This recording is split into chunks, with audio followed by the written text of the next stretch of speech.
Señor, por esa presencia santa, por esa presencia grata alrededor de este lugar, en este lugar santísimo, santo. Oh, gracias, gracias, gracias. Oh, te adoro, te exalto, te glorifico, Santo Espíritu de Dios. Oh, grande y poderoso es tu presencia, no dejes de aplaudir. Aquí está la presencia de Dios, lo está haciendo con él. Oh, Shama, Mama, Mama, Shimi, Kama, Shama. Oh, toca, Señor. Llena los corazones en esta noche, llénanos de unción en esta noche. Abra nuestros oídos espirituales, Señor. Búscanos, Señor, más que tu poder, el poder de tu gloria, de tu palabra. Señor, esté en esta noche rebosando, Señor, nuestra vasija de aceite nuevo. Alabanza, gloria, poder, unción, exaltación al que vive y al que reina por los siglos de los siglos, de la eternidad hasta la eternidad. Al Altísimo, al soberano Dios, al Alfa, al Omega, al principio y al fin, al único Dios verdadero, al eterno, al santo, al Dios de Exá, al Dios de Jacob, al Dios de Israel, al que vive por los siglos de los siglos. Aleluya. A ese el honor, la gloria, el poder, Señor. Te amamos, te amamos. Renuévate como las águilas te ama, Señor. Renuévate como las águilas te exalta. Renuévate como las águilas te anhela cada día más. En el nombre poderoso de Jesús. Aleluya. Santo eres, Señor. Aleluya, hermano. Gloria a Dios.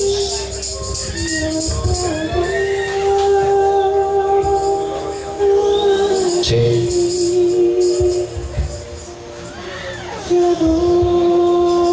Gloria al Señor. Buenas noches para todos, hermanos. Dios les bendiga. Amén. Qué bueno estar acá, ¿verdad? En esta noche para seguirnos llenando de la palabra de Dios. Amén. ¿Qué le parece si se coloca en pie un momento para que le demos una oración a nuestro Padre pequeño antes de comenzar este estudio? Amén. Gloria al Señor. Bendito Dios, Padre Santo, Padre de la Gloria, te doy gracias, Señor. Gracias junto a mis hermanos, Padre Santo, por este momento especial, Padre, que permites, donde tu palabra, Señor, va a ser estudiada, va a ser escudriñada, Señor, donde vamos a estudiar este libro hermoso, maravilloso que tú nos has dejado, Señor. Gracias porque nos permites estudiar esta carta de amor que tú le dejaste a toda la humanidad, Padre Santo, porque tú no nos dejaste huérfanos, Padre, nos dejaste tu santa palabra como una guía, Señor, para podernos conducir en este mundo, Padre Santo, en este mundo de tinieblas, donde tu palabra es luz, Señor, es luz a nuestras vidas, es lumbrera para nuestro camino, Señor, es el alimento que llena nuestro espíritu, Señor. Por eso te pido, Espíritu Santo de Dios, que me uses como un vaso de honra para transmitir lo que tú has traído hoy a tu iglesia, y te pido que abras esos oídos espirituales, el entendimiento espiritual de nosotros, Padre, porque esto solamente puede discernirse espiritualmente, Señor. Solo tu Espíritu Santo puede alumbrar nuestro pensamiento y nuestro entendimiento. En el nombre de tu Hijo amado Jesús, oramos, Padre Santo. Este aplauso es para ti, Señor. Amén y amén. Gloria al Señor. Pueden sentarse, hermanos.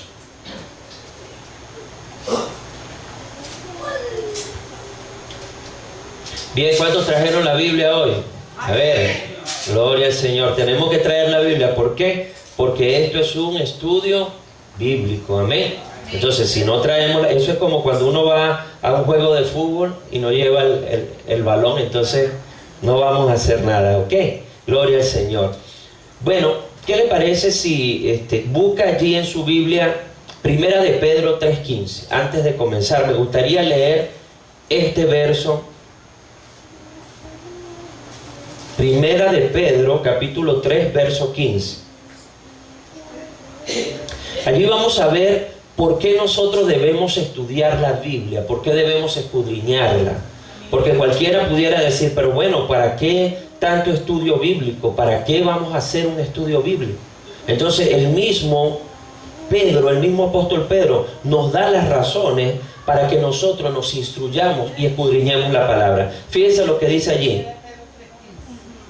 Primera de Pedro 3:15. Dice acá en esta versión, Reina Valera dice: si no, santificad a Dios el Señor en vuestros corazones y estad siempre preparados para presentar defensa con mansedumbre y reverencia ante todo el que os demande razón de la esperanza que hay en vosotros. Amén.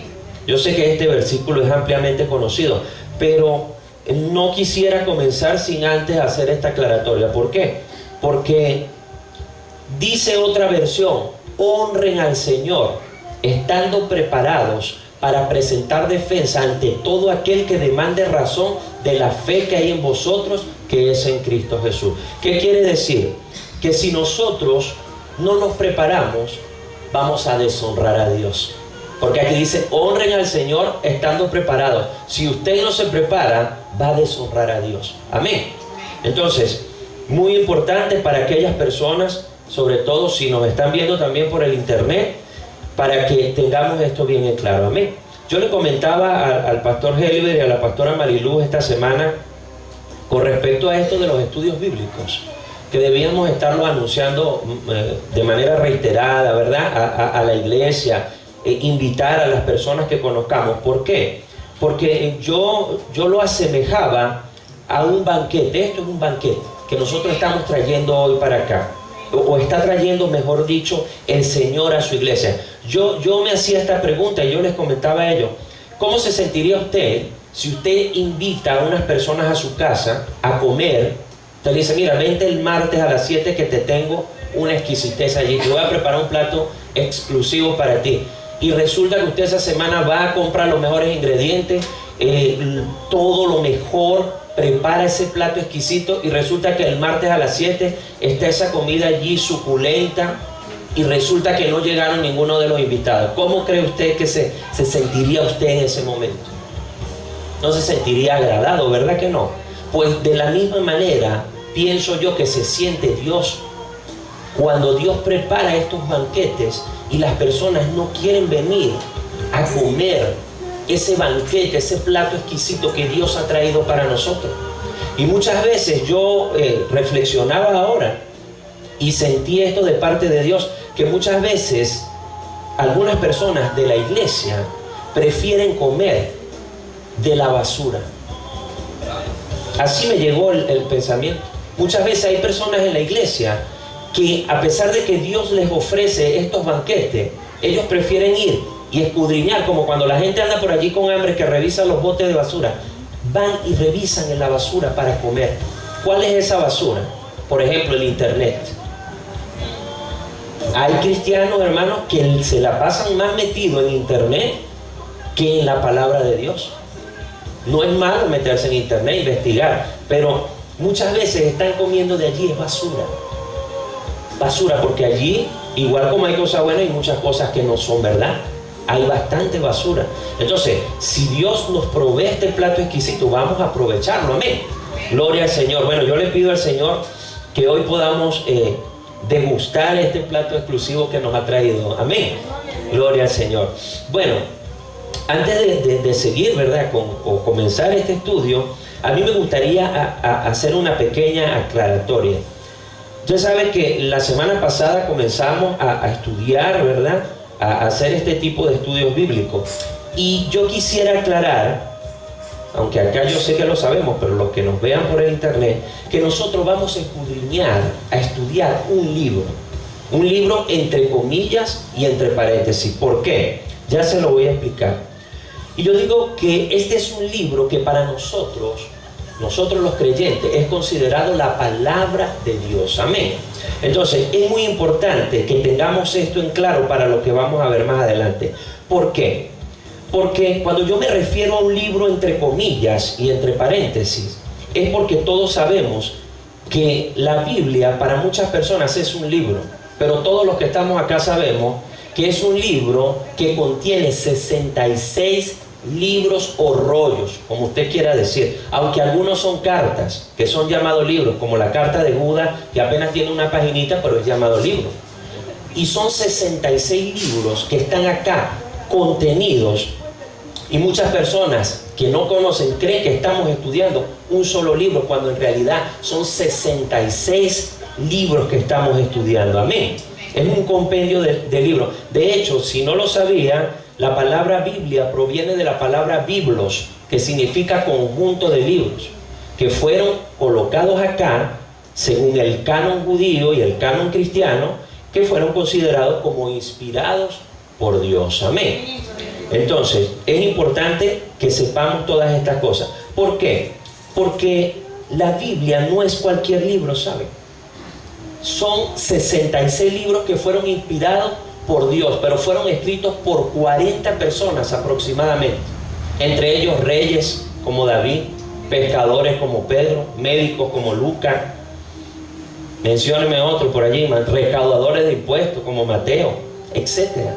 Diferentes tipos de personas escribieron, pero el autor siempre ha sido uno solo. ¿Cuál es? El Espíritu Santo de Dios. Entonces, esto es muy importante, hermanos, que lo tengamos claro, y que estamos estudiando 66 libros, que son 39 del Antiguo Testamento y 29 que conforman el Nuevo Testamento. En total son 66 libros, lo que conocemos como la Biblia. Amén. Ahora, ¿por qué considero yo importante hacer esta aclaratoria antes de comenzar el estudio? Porque ningún libro, hermanos, ningún libro contiene las características que contiene este libro o estos libros que están contenidos acá. Ninguno, hermano, ninguno. Miren, de hecho, hay algunos expertos que yo los he oído decir que si usted agarra 5 personas, acá hay 5 personas, usted agarra 5 personas y usted les dice que escriban 5 libros, cada uno escriba un libro, y yo permito que ustedes lo escriban. Cuando lo terminen, ustedes me lo entregan y yo lo junto, los 5 libros, y según los expertos es imposible que todos esos libros se complementen y armonicen de la manera que armoniza la Biblia, la palabra de Dios. Con 5 personas es imposible. Imagínense con 40 personas, 66 libros. Y los expertos no se explican cómo es posible que ocurra este fenómeno. Para ellos es un fenómeno. Pero usted y yo sabemos que esto ocurre porque el autor de la Biblia es el Espíritu Santo de Dios. Amén. Gloria al Señor. Esto es importante que lo tengamos claro, no porque lo digo yo. La Biblia la inspiró Dios, y así lo dice 2 de Timoteo 3:16, dice: toda la escritura es inspirada ¿por quién? Por Dios, y útil para enseñar, para instruir, para redarguir en justicia, a fin de que todo hombre de Dios sea perfecto, enteramente preparado para toda buena obra. Amén. Gloria al Señor. Ahora sí, vamos a, una vez hecha esta aclaración, vamos a comenzar y a ir descubriendo poco a poco los misterios de este maravilloso libro llamado Génesis, ¿cierto? Ya la pastora Mariluz dio inicio la semana pasada con esta serie de estudios, y hoy me toca a mí darle continuidad, pero a mí me gustaría refrescar un poco algunas cosas que dijo la pastora, y si me permite agregar alguna cosita más allí. Amén. Entonces, lo primero es que Génesis, como dijo la pastora, es el primer libro de la Biblia. Amén. En él encontramos relatos y orígenes del universo y de la humanidad. A ver, repita conmigo: orígenes. Orígenes. ¿Por qué yo le pido que repita orígenes? Porque de hecho la palabra Génesis significa en el hebreo orígenes, comienzos. Eso es lo que significa, orígenes, comienzos. Entonces, el libro de Génesis sitúa al hombre en su entorno cósmico y muestra su singularidad y su grandeza. Escuche, pero también trata el origen del mal en el mundo y el trato de Dios con el hombre a partir de ese momento, a partir del momento que surge el mal. Escuche, Génesis también provee respuestas a las grandes preguntas de la vida. ¿Cuáles son las grandes preguntas de la vida que siempre se han hecho todos los seres humanos desde que tenemos uso de razón? ¿De dónde venimos? ¿Hacia dónde vamos? ¿Por qué estamos aquí? ¿Dónde vamos cuando morimos? ¿Cierto que nos preguntamos todas esas cosas? También nos preguntamos cuáles son los planes de Dios, si existe, se pregunta esto, para la humanidad. Y Génesis provee respuesta para todas estas preguntas, estas interrogantes que se hace todo ser humano. Amén. Por eso es que, por esta razón es que yo pienso, hermano, particularmente que toda persona que se precie de ser culto, de ser intelectual, que por allí hay muchas personas que se precian de ser muy culto, debería leer por lo menos una vez en la vida la Biblia. No por un capricho, no por algo religioso, sino porque no hay ningún libro, hermanos, que se le pueda igualar a la Biblia en cuanto a contenido y en cuanto a su historia. Ninguno. Ningún libro se le puede igualar en toda la historia de la humanidad, y no porque yo lo diga, sino porque ciertamente, hermanos, este libro ha sido el libro más perseguido, más quemado en la historia de la humanidad. Por preservarlo han muerto miles y miles de personas, por preservar este libro, para que lo pudiéramos tener usted y yo acá. Este libro ha sido el más vendido en la historia de la humanidad. El más vendido, escúcheme, el best seller, mejor vendido en toda la historia de la humanidad. Todos los idiomas ha sido traducido. Solamente por estas razones que yo le estoy mencionando y por muchas otras más, cualquier persona que se precie de ser intelectual, culto, debería tener curiosidad por leerlo. Y saben una cosa, les hago un comentario. Yo les digo esto porque hubo una oportunidad en que yo estaba en mi casa y estaba mi hermana en la sala de mi casa, estaba tomándose unos tragos con un primo, que él es muy intelectual, él lee mucho, él es muy preparado. Y yo los escuchaba, que ellos estaban tomando, y yo iba al baño y escuchaba las conversaciones cada vez que iban. Y yo recuerdo que ellos estaban hablando de un libro que se llama El Código Da Vinci. No sé si vieron también la película. Y allí se critica muy duramente lo que es el cristianismo, se le da muy duro. Y ellos conversaban y hablaban mal del cristianismo, y mira, leímos el libro y todo, y yo los escuchaba. Y hubo un momento que yo les pregunté, y yo les dije, ¿ustedes han leído la Biblia en alguna oportunidad? No, me dijeron. Y yo les dije, ¿ustedes no creen que si ustedes fueran jueces y son unos jueces justos, si ustedes están juzgando una causa, deberían tener ambas partes de la causa, ¿cierto? Si ustedes están juzgando la Biblia a partir de este libro que ustedes están diciendo, ustedes deberían al menos leer la contraparte para que sean justos e imparciales, ¿cierto? Les digo. Se quedaron callados, porque ellos estaban juzgando que lo que ellos estaban leyendo en el Código Da Vinci era cierto, pero no le habían dado nunca la oportunidad de leer la palabra de Dios, cuando es el libro más maravilloso que existe. Por eso es que es triste cuando nos da flojera leer la Biblia. Todos entendemos que esto es un asunto espiritual también, pero muchas veces le echamos solamente la culpa al enemigo. También tenemos que poner de nuestra parte, amén. Gloria al Señor. Entonces, muy importante que tengamos esto presente. Miren, hay muchos intelectuales, científicos, filósofos que han leído la Biblia y sin embargo son ateos. Y usted dirá, ¿por qué? Porque ellos le dicen y les citan las escrituras y se ponen a discutir con cristianos, se ponen a debatir para los ateos, para demostrarle que la Biblia no es cierta. Ahora, ¿por qué sucede este fenómeno? Porque la Biblia es un libro que tiene que ser discernido espiritualmente. Porque el hombre natural, dice la palabra, no puede discernir las cosas espirituales. Ellos pueden ser muy científicos, muy filósofos, muy estudiosos, muy todo lo que usted quiera, pero no tienen el Espíritu Santo de Dios. Y acá lo dice, 1 Corintios 2:14 dice, pero el hombre natural no percibe las cosas que son del Espíritu de Dios, porque para él son ¿qué? Locura. Son locura. Y no las pueden entender porque se han de discernir espiritualmente. Amén. Podrán tener mucho conocimiento, mucho Harvard, mucho doctorado, pero para ellos esto es locura. Yo he escuchado científicos, filósofos decir que el libro de Génesis es un cuento infantil, que cómo es posible que nosotros vamos a creer que Adán va a ser formado del polvo de la tierra y del barro.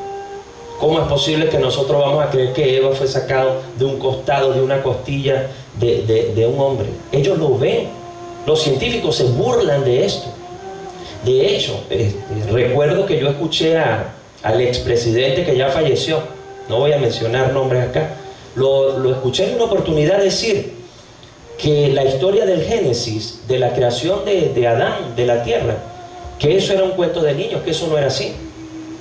¿Cómo van a creer ustedes que va a ser formado el hombre del polvo de la tierra? Lo dijo en cadena de televisión. Y yo vi un programa de científicos que decían que sí es cierto que el hombre fue formado del polvo de la tierra, porque los científicos descubrieron que todos los elementos químicos que contiene el cuerpo humano son exactamente la misma cantidad de elementos químicos que existen en la tierra. Es decir, que el hombre sí fue formado del polvo de la tierra. Amén. Lo que pasa es que la Biblia no es un tratado de biología. Y si Dios lo hubiese explicado de esa manera, no lo iba a entender las personas. Y no era su propósito. Su propósito era otro. Y lo vamos a ver ahorita acá. Amén. Gloria al Señor. También podemos decir que se le atribuye, lo dijo la pastora la semana pasada, su autoría, ¿verdad?, del libro de Génesis, según la tradición judía y cristiana, a Moisés. Todos coinciden en que fue Moisés, aunque hay unos detractores que dicen que Moisés no escribió todo el libro de la Biblia, y eso puede ser motivo de estudio para otra oportunidad, porque es interesante. Pero ampliamente es reconocido que Moisés escribió no solamente Génesis, sino todo el Pentateuco, que Éxodo, Levítico, Número y Deuteronomio. Los 5 primeros libros de la Biblia se le atribuyen a Moisés. Amén. Entonces, en el día de hoy, ¿qué es lo que vamos a hacer, hermano? Hoy solamente vamos a analizar algunos aspectos introductorios del Génesis. Quiere decir que hoy no nos vamos a meter tan en Honduras, ¿verdad? Ahora, ¿por qué? Porque yo sé que usted y yo tenemos muchas dudas y muchas preguntas que quisiéramos que fueran respondidas hoy, ¿cierto? Quisiéramos aprender todo de una vez, ¿sí o no? Pero yo me hago una pregunta. ¿Cómo se puede comer una hormiguita a un elefante? ¿Cómo cree usted que una hormiguita se puede comer un elefante? Mordisco a mordisco. Te lo puede comer, pero mordisquito a mordisquito. Bueno, igualmente ocurre con la palabra de Dios. Esto es demasiado, hermano. Aquí tenemos, el Señor nos ha dejado para que nos degustemos aquí hasta que Él venga. Amén. O hasta que nosotros nos vayamos, ¿verdad? Delante de su presencia. Entonces vamos a hacerlo así. Vamos a hacerlo, un mordisco a mordisco. Vamos a irlo saboreando, degustarlo, saborearlo. E inclusive yo digo, ¿por qué no compartir este plato exquisito con otras personas? ¿Por qué? Porque lo que aprendamos acá vamos a compartirlo con gente cristiana que uno conoce. Mira, cónchale, aprendí esto. O vamos a invitar personas. Yo invité a un hermano hoy. Lamentablemente él me dice que salía tarde esto y que no iba a poder agarrar. Pero ya sé que para la próxima Heliver se puso a la orden para llevarlo. Amén. Pero vamos a hacer el esfuerzo de invitar aunque sea una persona. Porque esto es un plato demasiado exquisito para degustarlo uno solo. Cierto que cuando usted se está comiendo algo, una exquisitez que usted está allí, uno no quiere que eso se acabe. Uno dice, que no se me acabara esto está muy rico. Y uno llama siempre a alguien, ¿verdad? O el esposo le dice a la esposa, o la esposa al esposo, mira, ven acá para que pruebe esto. Esto es una delicia. Entonces, lo mismo debemos hacer con esto, hermano. Porque yo me emociono un poco porque a los que nos gusta estudiar la palabra de Dios, esto nos emociona, nos gusta, y es bueno transmitir y contagiar esa emoción a la iglesia, porque Dios ha constituido maestros, evangelistas, etcétera. Así como un evangelista, bueno, tiene el don de donde él predica, bueno, las personas se convierten. Bueno, el que tiene el don de maestro tiene esa, amén, inducir a la iglesia a que estudien la palabra de Dios. Amén. Bueno, la palabra Génesis, vamos a seguir. La palabra Génesis significa, como le dije ahora, comienzo u orígenes. Es decir, que el libro de Génesis tiene que ver con los comienzos u orígenes de todo. Examinando el libro, nos damos cuenta, escuche bien, que el libro nos habla de varios comienzos. El libro de Génesis nos habla de varios comienzos. Por ejemplo, Nos habla del comienzo del cosmos, presta atención, de la atmósfera, de las aguas, de la tierra. Nos habla también del origen de la vida. Nos habla del origen de las plantas, de los animales, el origen del hombre, el origen de la mujer, el origen del pecado, de la muerte, el origen de la redención o de la salvación, el origen, escúcheme esto, de las naciones. E inclusive el libro de Génesis hasta nos habla del conflicto entre los judíos y los árabes. Si recuerda cuando Esaú y Jacob allá peleando en la barriga y salían, hasta nos habla de eso, de un conflicto que todavía continúa. Entonces, podemos ver que el libro de Génesis nos habla de todos los orígenes. De hecho, quiere decir que el libro de Génesis nos presenta, escúcheme bien, en toda su gloria, los orígenes de la mayoría de las cosas que nosotros conocemos en el planeta Tierra. Aquí están los orígenes de casi todo. Por eso le digo, mire, hay científicos cristianos que ahora se maravillan de ver que acá hay muchas cosas que ellos todavía no podían dar ninguna explicación. Y de eso podemos hacer un estudio más adelante. Amén. Ahora, cobertura histórica del Génesis. ¿Cuál es el periodo histórico que cubre Génesis?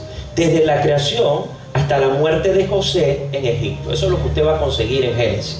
Desde la creación hasta que José muere allá en Egipto, 1600 años antes de Cristo. Esa es la cobertura histórica. Ahora, ¿qué género de literatura es este libro? Génesis. Esto sí quiero yo explicarlo rapidito.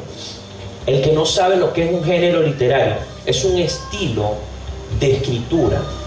Y como aquí hay 66 libros, cada libro tiene un género literario, una forma en la cual fue escrita.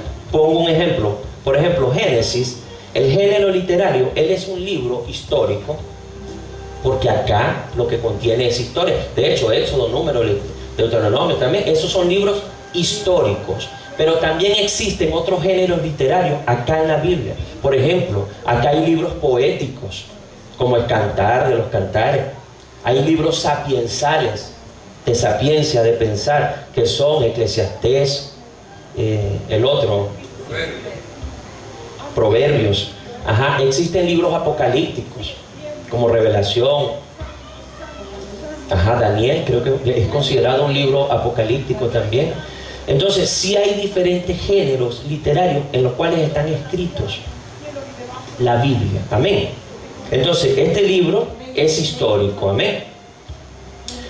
Ajá. Ahora, ¿cuál fue la razón por la cual se escribió este libro de Génesis? La razón fue registrar la creación del mundo y el deseo de Dios de tener un pueblo apartado para adorar. Esa fue la razón. Registrar la creación del mundo, ¿verdad?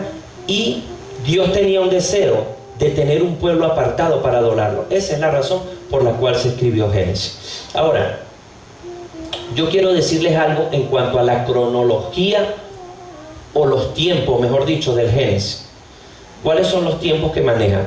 El libro de Génesis relata la historia, escúcheme bien, de los primeros 2500 años del planeta Tierra. Los primeros 2500 años de la Tierra, Génesis los relata. Fíjese, inclusive en el libro de Génesis me llamó mucho la atención, porque allí hay relatos que no se encuentran registrados en ningún otro libro histórico o en ninguna parte de la historia de la humanidad. Por ejemplo, usted no va a conseguir en ningún lugar histórico, por ejemplo, la historia de Caín y Abel. No lo va a conseguir. Solamente en la Biblia. Usted no va a conseguir en otro lugar histórico la historia de la Torre de Babel. Solamente en la Biblia. No va a conseguir en otro lugar histórico, por ejemplo, la historia del diluvio universal. Aunque hay historias diluviales en otros libros sagrados, pero no como están acá en la Biblia. No lo van a conseguir. Y de hecho, no van a conseguir registrado en la historia, en ninguna otra parte, ninguno de estos eventos que se muestran en Génesis desde el capítulo 1 hasta el capítulo 11. No lo va a conseguir en ningún otro lado. Exclusivamente están acá en el libro de Génesis revelado por Dios a Moisés. Amén. Entonces, gloria al Señor. Quiere decir que Génesis nos presenta a nosotros de una forma fidedigna, fiel, la historia del planeta Tierra durante sus primeros 2500 años. Amén. Entonces sí sabemos de dónde venimos, hacia dónde vamos. Todo eso lo podemos conseguir en Génesis. Lo otro, el libro de Génesis nos presenta, como le dije, una cronología corta del planeta. ¿Por qué le digo esto? ¿Por qué es una cronología corta? Porque según la Biblia, el planeta